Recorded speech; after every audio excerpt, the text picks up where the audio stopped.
Invisible loss. The deadliest, loneliest scream. The world continues, oblivious.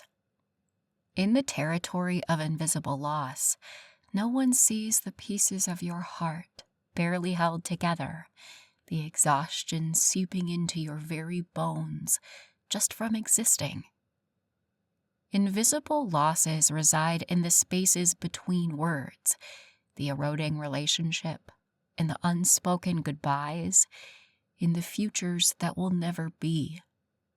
Friends, families, so near, yet separated by a chasm of understanding. They don't see your grief because it doesn't fit into the neat boxes they recognize. There is no death to mourn, no shared casseroles, and no condolences. There is no visible wound to bind, and no clear injury to mend. You have lost the love of your life, yet palpable only to you. Their well-meaning words, practical questions, and attempted consolations land like stones, each one a blow to an already bruised heart. Hell. They wouldn't have asked, "What's next?" if a loved one had died, not merely changed. They wouldn't have offered such shallow platitudes if you'd lost a limb, not merely a dream. You're limping through life, one breath at a time, while they urge you to run, to plan, to envision a future that feels impossibly distant. The worst part?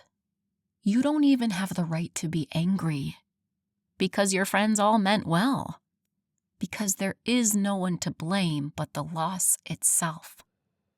So your anger flickers, and then you extinguish it, knowing even your rage would not be legitimate in the world's eyes.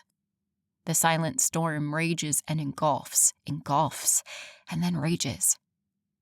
Invisible loss. The deadliest, loneliest grief imaginable. They thought you were waving when you were drowning. How can you explain a pain they can't feel?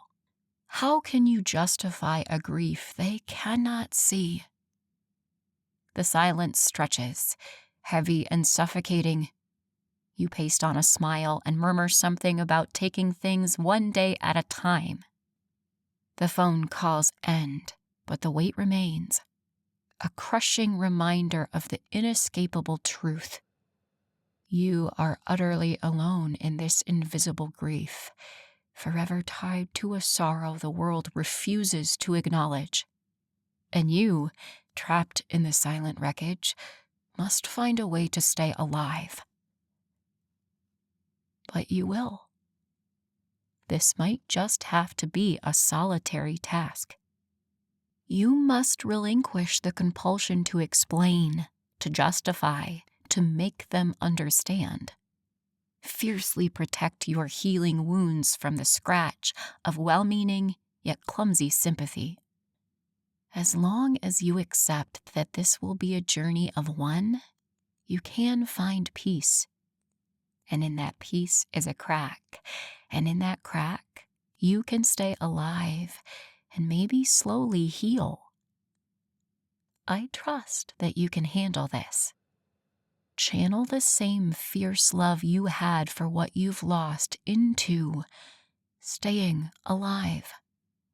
If you had the courage to love so deeply, to dream so vividly, you have what it takes to survive the burn of losing it.